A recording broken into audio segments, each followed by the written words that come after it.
С нами сегодня Купчина Татьяна, бывшая политзаключенная. Татьяна, доброе утро. Спасибо большое, что подключились. Здравствуйте. Доброе утро, да. Я вам начну, спасибо, что... наверное, с того, что многие люди, которые нас смотрят, могут не знать вашу историю. Я расскажу нашим зрителям, что в 2022 году, 10 июня 2022 года, суд Барановичского района признал вас виновной сразу по 3 статьям Уголовного кодекса. Оскорбление Лукашенко, оскорбление представителя власти и оскорбление судьи. 2 года колонии за оскорбление в интернете Лукашенко представителей власти. Хочется спросить, что же вы там такого им написали? Чем же вы так их оскорбили? В общем, написала на тот момент, спасибо за вопрос, на тот момент я писала в телеграм-каналах, это были телеграм-каналы, все, что я про них думала я они не совсем хорошо.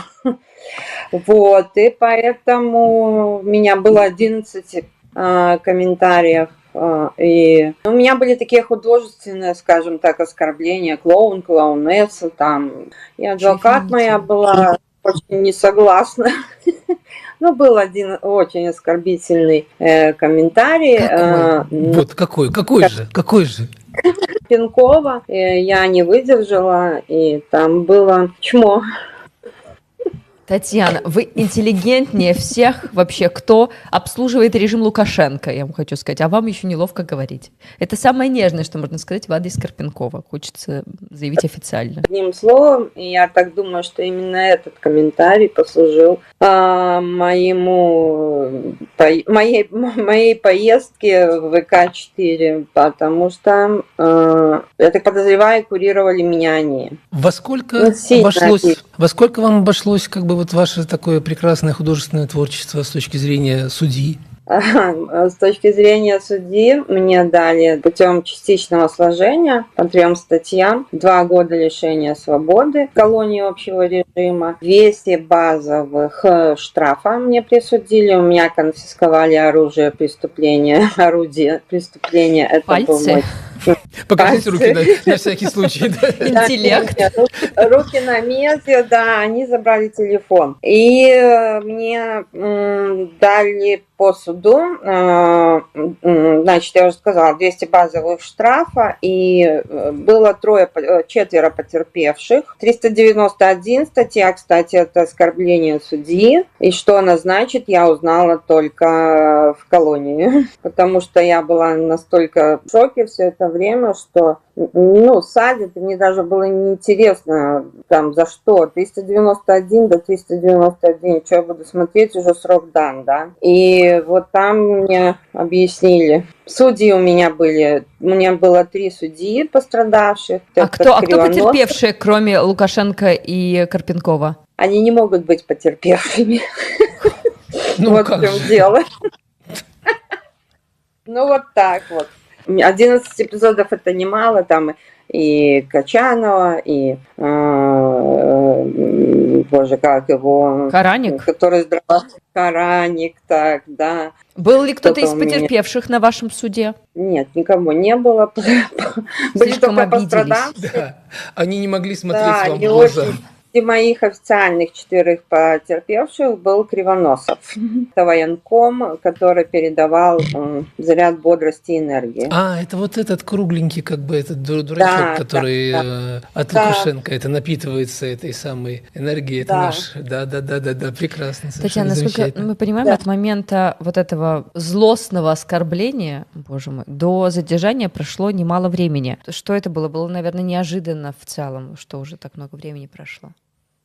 Конечно, было неожиданно. Меня задерживали в 2022 году, 18 марта. Честно сказать, за 2 недели девочки, которые уже были здесь, мои хорошие знакомые, они меня предупреждали, что могут, начнут на самом деле сажать всех. Я говорю, господи, а меня-то чего? Я уже давно там занимаюсь тем, как выжить. Вот, когда после война началась, и я экспедитор, и мне надо было перестраивать логистику. Вот, и дальше, чтобы выжить, вот, я была занята совсем другим, и, собственно, прошло 2 недели, и за мной пришли. Приехала Барановичи к маме, в общем, и в мамином доме произошло задержание, 7 человек, они прыгали через забор, они там захватывали дом. Мама моя там была в шоке, стала: разувайтесь у меня, дорогие ковры. И вот. Боже. Поэтому... Простите, пожалуйста, у меня это просто... такой просто сюрреализм, серьезно, вот настолько опасно ваше слово, что понадобилось 7 ментов, чтобы задержать одну женщину. Какие же сильные, невероятно умелые, талантливые белорусские женщины, боже мой, что 7 мужиков понадобилось. Знаете, у меня в голове вот такой фильм со Стэтхэмом, да, где там группа этих наемников там бежит, как вот такие вооруженные зубов, врываются в помещение, открывают, а там ковры, и Татьянина мама... Разувайтесь. Что-то мне подсказывает, что эти мрази не разулись. Да, нет, разулись, потому что... В фильме «Перевозчик» такого не было, правильно я понимаю? Да, когда они пришли, я разминулась с ними на 5 минут, я вышла в город. Меня не было дома. Они начали рыть все шкафы в доме, сколько их там у нас. И где она, кричат, мама говорит: кто она, что вы хотите? И они кричат: Татьяна Евгеньевна. Говорит: а что вы от нее хотите? У меня такая мама. Они говорят: нам просто побеседовать. И тут звонок мне по телефону, и я понимаю, что там представили, все, я поняла, кто что. А где вы? Я говорю: я еду в город. Как давно вы выехали? Говорю: минут 10. Они со мной разминулись, они же блинговали. Наш телефон это как бы маячок всегда в таких случаях. Да. В итоге он говорит: приедьте нас. Вас подождем. В общем, они вот так сидели, ждали. И... Я просто представила, знаете, как они сидят на кушеточке всемиром, босые, в форме в этой. Какие же клоуны. Вот они. Вы же правильно написали: чмошники и клоуны. Я дала характеристику полную. Какой кошмар. Космически смешно, потому что это сюрреализм, но заключение, насколько я понимаю, вообще не до смеха. И было, и прошло для вас. Расскажите, пожалуйста, через что вам пришлось пройти эти 2 года. Ничего не хочется просить вас какую-то ретравматизацию, но мы в этой программе в том числе занимаемся летописью их преступлений, просто для того, чтобы зафиксировать, чтобы люди не забывали, что такое лукашенковская тюрьма. Да, мне до сих пор дается с трудом вот эти все воспоминания, потому что, психика у меня пострадала очень сильно, хотя я и там принимала таблетки, антидепрессанты, какая-то помощь была поддерживающая, начиная с СИЗО. При этом в ВВС, когда меня вот уже задержали, оформили, там допросы все прошли, записали покаянное видео, поместили в ВВС. Там, конечно же, не было матраса, все как везде. Не давали курить, каждые 2 часа поднимали всю камеру, фамилия, имя, отчество ночью. Самые страшные издевательства потом были все-таки на ИВС, я тогда сравнила, потому что спать на кровати, которая просто железные прутья, так себе. Оделась я как-то не тепло, и мне там дали какой-то пуховик, я подстилала, и была еще одна женщина политическая на тот момент со мной в камере, и мы с ней грелись, спали вальтом, потому что было очень холодно и очень похолодало. Вот. И вот эти не давали курить, потом эти постоянные шмоны были, выводили меня на допросы ласточкой в наручниках. Там меня допрашивали все, кому не лень. И каждый раз идешь, боишься, чем это все закончится. Извините, Татьяна. Марина, вы понимаете, что такое вести на допрос ласточку? Да, к сожалению. Да, то есть так обычно водят, знаете, дорогие друзья, так обычно водят, убийц. Рецидивистов причем, да. Это когда у тебя сзади скручивают руки, вешают на них наручники, и ты как бы лицом в пол идешь. Да, Потому что ну, стандартный заключенный, который не находится в этом статусе, да, он идет с наручниками, но он идет как бы вертикально, ну, совершенно без каких-либо Ведь дополнительных Татьяна такая, унижений. как мы уже узнали, опасная Поэтому, женщина. Татьяна, что... да, в мире есть Бен Ладен, есть, как бы, конечно, Хаминеи и есть Татьяна Купчина. Как бы, я думаю, что топ-тройка опасных террористов как бы мира сегодня выглядит так. Да, простите, я вас перебил. Насколько мы знаем из ваших интервью, для многих политзаключенных вот то, что они прошли, это вот самые уязвимые места, это в том числе, там, помимо репродуктивной системы женской, ну, вот гинекологических, это зубы. Насколько я понимаю, вас тоже коснулась эта тема. Да, у меня очень пострадали зубы.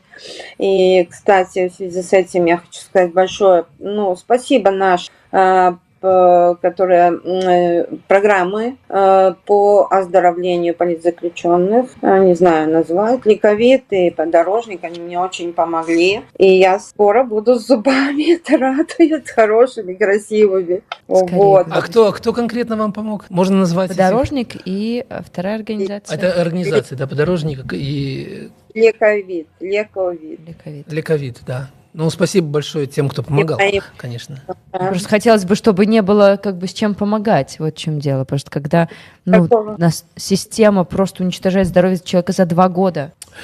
Да, но знаете как, вот система такая, какая есть. В Беларуси система – это авторитарный режим, который не просто не выполняет свое собственное законодательство, а сознательно идет на унижение людей, то есть он сознательно унижает людей просто каждый день.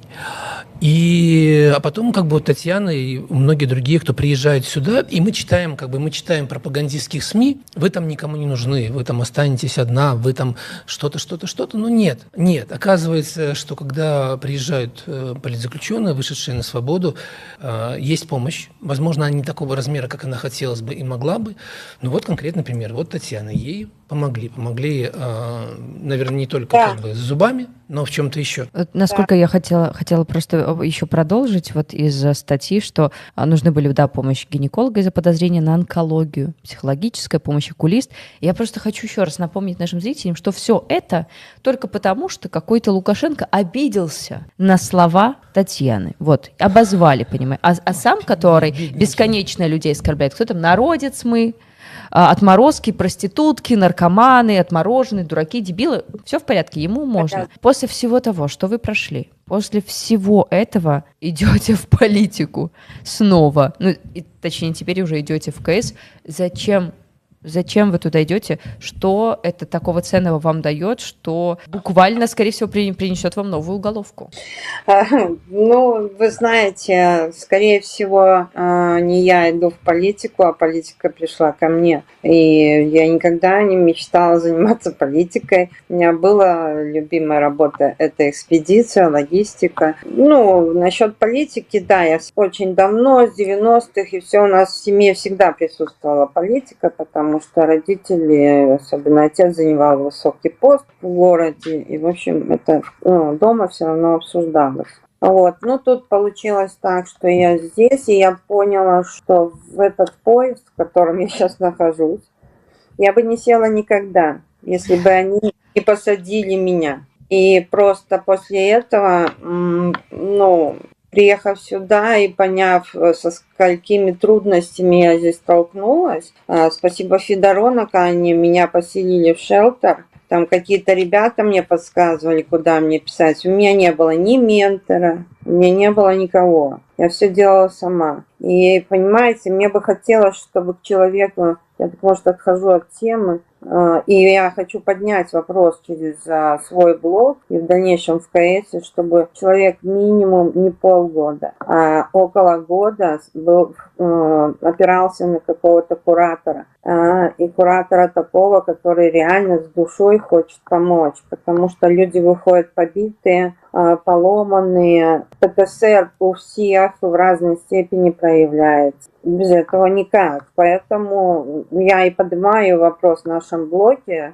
Блог мой «Ваш голос» – это первый блог в списке. И там люди такие все настоящие. Вот, допустим, Андрей Колос, который возглавляет Он тоже прошел похожую ситуацию. Я даже знаю, что его сын был под Дублином и проходил те же процедуры, которые в конечном итоге, уже будучи в эмиграции, прошла я. И я считаю, что вопрос Дублина – это очень важный вопрос, потому что когда полтора года ты ждешь документов, ты находишься в подвешенном состоянии после того, что тебе пришлось перенести, это именно про политзаключенных. Психическое состояние, оно не улучшивается, как бы тебя не лечили и как бы тебя тут не ставили на ноги, оно не поможет, потому что ты находишься опять же в состоянии постоянного стресса. Извините, Татьяна, давайте просто поясним для наших зрителей, что такое вопрос Дублина. Белорусы уезжали от политических репрессий не туда, куда они выбирали.